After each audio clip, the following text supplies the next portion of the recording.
থাকেন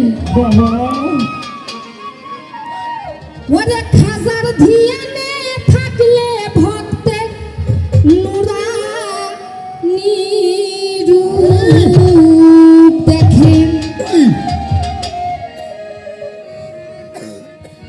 একদিন আমার এক খাজা বাবার ভক্ত কুতুবউদ্দিন বখতিয়ার কাকি আমার খাজা বাবার দরবারে গেলেন। আমার খাজা বাবা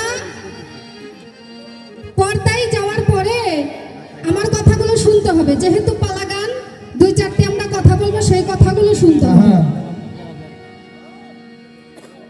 সেই কুতুবউদ্দিন বখতিয়ার কাকি আমার খাজা বাবা পর্দা নেওয়ার কিছুদিন পরে আমার খাজা বাবার রওজায় যায়। খাজা বাবার রওজায় গিয়ে আমার খাজা বাবার দরবারে পড়ে কাঁদে আর বলে, হে খাজা বাবা, আজকে আমি যে এখানে এসেছি আপনি কি আমাকে দেখতে পাচ্ছেন? আমি যে আপনাকে দুটি হাত তুলে ডাকতেছি আপনি কি আমার কথা শুনতে পাচ্ছেন? এই কথা বলার সঙ্গে সঙ্গে আমার খাজা বাবা রওজার ভিতর থেকে বলে ওঠে, হে কুতুবউদ্দিন, তুমি কখনো ভেবো না আল্লাহর ওলির মরণ হয়। আমি সব কিছু দেখতে পাচ্ছি, তুমি যাহা কিছু আমাকে বলতেছো আমি সব কিছুই শুনতে পারতেছি। তুমি কখনো ভেবো না আল্লাহর ওলির কখনো মরণ হয়। তাই আমার গানের মধ্যে জিন্দার ওলি খাজা বাবা, জিন্দার ওলি খাজা বাবা, ধরিয়ে পাই খাজা, মরে নাই রে, খাজা মরে নাই রে। জিন্দার ওলি খাজা বাবা, জিন্দার ওলি খাজা বাবা, ধরিয়ে পাই খাজা, মরে নাই রে, খাজা মরে নাই রে।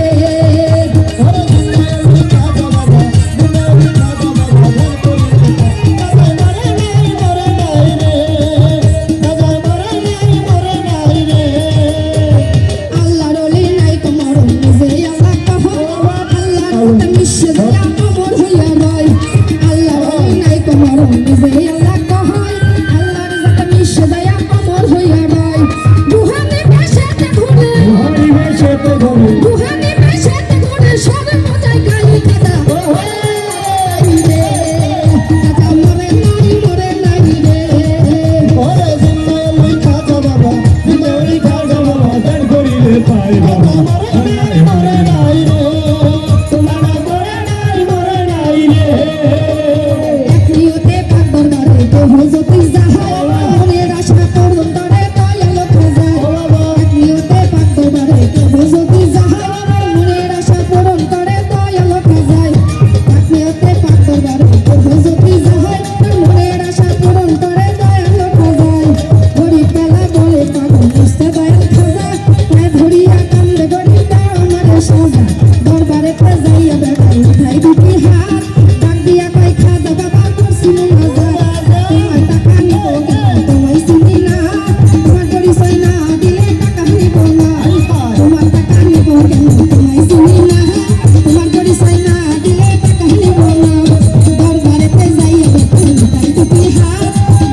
ইস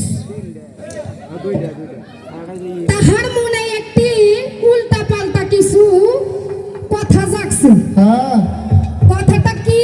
কি আমার খাজা বাবার দরবারে যে ইব্রাহিম কুন্দুজি এসেছিলেন, আমার ইব্রাহিম কুন্দুজির অর্ধেক ফল খাইয়ে আমার খাজা বাবার দিল রওশনি হয়ে গেছে।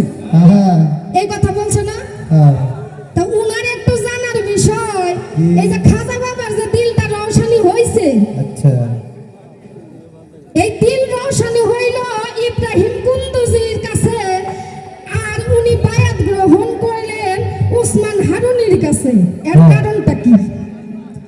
কোন কারণে ইনি উসমান হারুনির কাছে বায়াত গ্রহণ করলেন? দিল তো রওশনি একজনের দ্বারাই হয়ে গেছে, হ্যাঁ তা উনার কাছে বায়াত গ্রহণ কেন করলো না? ওনার একটু জানার দরকার।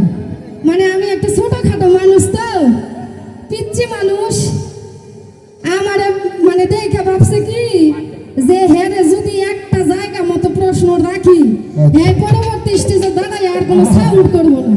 আরে কিন্তু আমি তো সেই মেডিসিন না, আমি এমন এক মেডিসিন যে এটা একবার বেশি খাওয়া লাগে না, এক ফোঁটা দিলে অষ্টদাতই রে এখন আমার কথা হইল ইব্রাহিম কুন্দুজির ফল খায়া দিল রওশনি হইছে, উনার কাছে বায়াত গ্রহণ করে নাই। এই কারণে উনি ছিলেন মজ্জমলি। হ্যাঁ মজ্জম মানে পাগল। একজন পাগল কখনো কাউকে বায়াত গ্রহণ করতে পারে না। তাই উনি আমার উসমান হারুনিকে বলেছেন আমার খাজা বাবাকে বায়াত গ্রহণ করানোর জন্য। আমার এই ক্ষুদ্র জ্ঞান থেকে আমি আমার বাজারের কথার উত্তর রাখলাম। আমার কাছে আরো একটি কথা জানতে চেয়েছেন। আমার আল্লাহ পাক আমার খাজা বাবাকে ইসমে আজম দান করেছিলেন। আমার খাজা বাবাকে ইসমে আজম দান করেছিলেন, কিন্তু আমার খাজা বাবা সেই ইসমে আজমের ভারটা সহ্য করতে পারে নাই। তিনি এমন এক ব্যক্তিকে সেই ইসমে আজম দান করেছিলেন, সেই ব্যক্তিটাকে নাম কি তার, আর তিনি কেন সেই ইসমে আজমটা সহ্য করতে, ইসমে আজমের ভার সহ্য করতে পারে নাই। আমার খাজা বাবার একজন ভক্ত ছিলেন, কথা বলা যাবে না, রাগ করুন না আপনারা। আমার খাজা বাবার প্রথম ভক্ত ছিলেন কুতুবউদ্দিন বখতিয়ার কাকি। আমার খাজা বাবা সেই কুতুবউদ্দিন বখতিয়ার কাকিকে তার ইসমে আজমের ভার দিয়েছিলেন, এবং কুতুবউদ্দিন বখতিয়ার কাকি 17 বছর আমার খাজা বাবার গোলামি করেছেন। খাজা বাবা কুতুবউদ্দিন বখতিয়ার কাকি একদিন খাজা বাবাকে বলতেছে, হে বাবা, আমি তো 17 বছর যাবত আপনার গোলামি করতেছি, আমার একটু আল্লাহকে দেখার ইচ্ছা, আপনি যদি একটু আমারে দেখাইতেন। তখন আমার খাজা বাবা বলে, ঠিক আছে, তুমি আল্লাহকে দেখতে চাও, তাহলে তুমি আমাকে প্রাণ ভরে দেখো, আমাকে প্রাণ ভরে দেখো, আমাকে প্রাণ ভরে দেখলেই তোমার মনের আশা পূরণ হয়ে যাবে। তো আমার বাজানের কথার উত্তরটা আমি সংক্ষিপ্ত আকারে দেওয়ার জন্য চেষ্টা করলাম আমার এই ক্ষুদ্র জ্ঞানে। এখন আমার কিছু কথা আমার বাজানের কাছে জানার দরকার। আজকে যেহেতু আমারে ধরছে, তা আমি একটু ধরি, ধরেন যা হয় হইব, আপনারা যদি সহায় থাকেন। কিয়ামত হলো কিয়ামত। আমার একটু জানার দরকার, এই যে আমাদের বড় পীর আব্দুল কাদের জিলানী, হ্যাঁ আমি এখন এমন জায়গা থেকে একটি প্রশ্ন করব, আমার বাজান স্টেজে দাঁড়াইয়া তার কতক্ষণ যে লাগবে ওইটার উত্তর দিতে, এটা আল্লাহ পাকি জানে। আমারে ধরছে যেহেতু আমিও তার ছাড়া, স্টপ জেনে যা হয় আজকে হবে।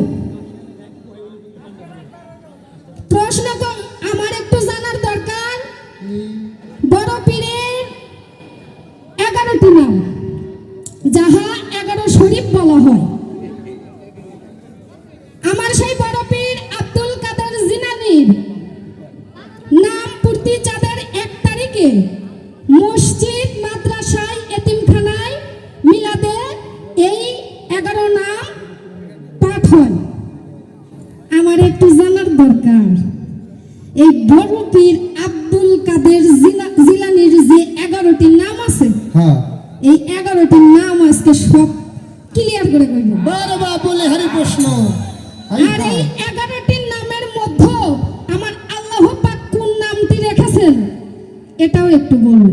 মায়ের না সেই সালাম আরো কি কমু নাকি না কি আর কি জানতে যাবো বুড়া মানুষ পারবো না একটাই আচ্ছা সমস্যা নাই একটা যেইটা করছি সেইটাই আমার বাজানের হয়ে যাবে।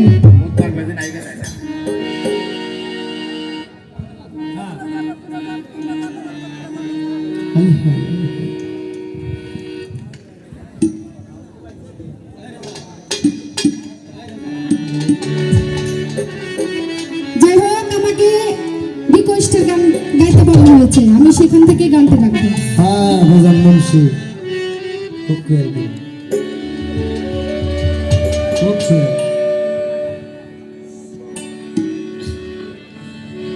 আমি নাইতে গেলাম বাবা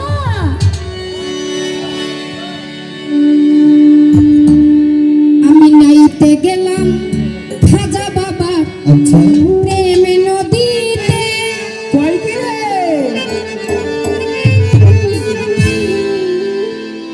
আমার গামছা নীল চিকন কালা আমার গামছা নীল চিকন কালাই কলসি নাই স্রোতে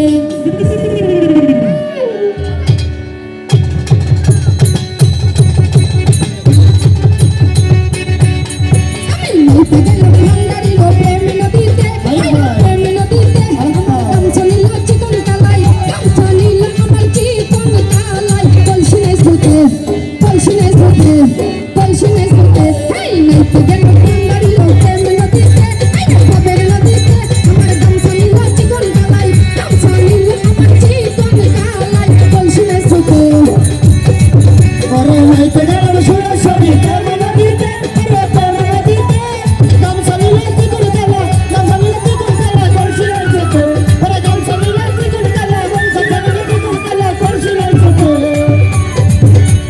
ফাঁকি দিয়া গামছা নীল কলসি ভাসিয়া গেল গো ইয়া গামছা নিলে কলসি ভাসিয়া গেল গো ফাঁকি দিয়া গামছা নীল কলসি ভাসিয়া গেল গো গামছা গেল কলসি গেল আরে গামছা গেল কলসি গেল গামছা গেল আমার কলসি গেল ওই নদীর তুলে ওই নদীর তুলে ওই নদীর তুলে হেই নাইতে গেলাম আমি নাইতে গেলাম আমি নাইতে গেলাম সুন্দরী লোকে নদীতে আইরে ভাবে নদীতে আমার গামছা নীল চিকন কালাই গামছা নীল আমার চিকন কালাই কলসি নাই ছোট নাইতে গেলাম সরাসরি কেমন দিতে আরে কেমন দিতে গামছা নিলে কি করে গেলা গামছা নিলে কি করে গেলা করছি যেতে আরে গামছা নিলে কি করে গেলা করছি যেতে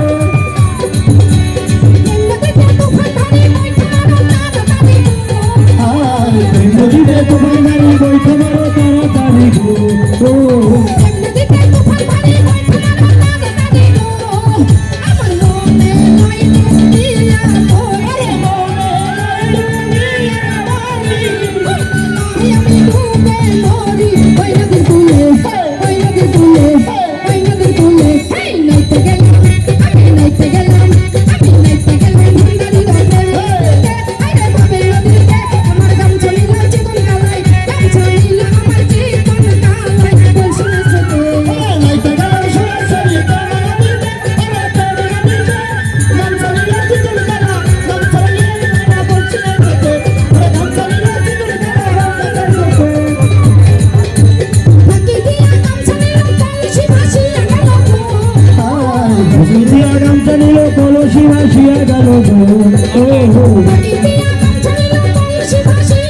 না রে একা একা নাচি না যেমনি নাচাও তেমনি নাচি নাচিলেও বাঁচি না আমি এক নাচের পুতুল আমি এক নাচের পুতুল আমি এক নাচের পুতুল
তুমি মারা তুমি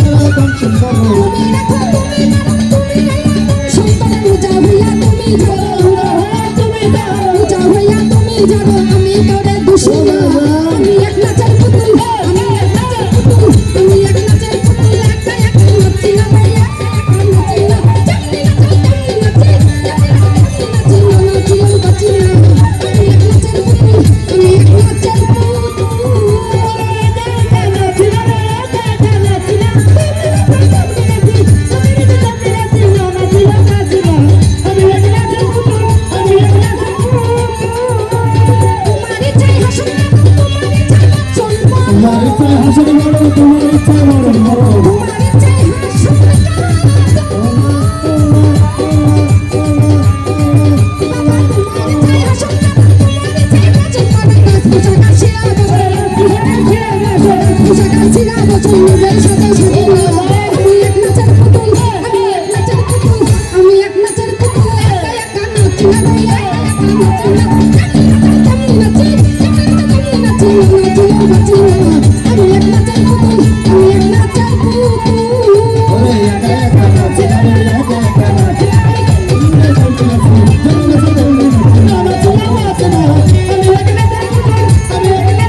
দেখো তুমি মানুষ সর্প এবং সম্পূর্ণ তুমি রেখো তুমি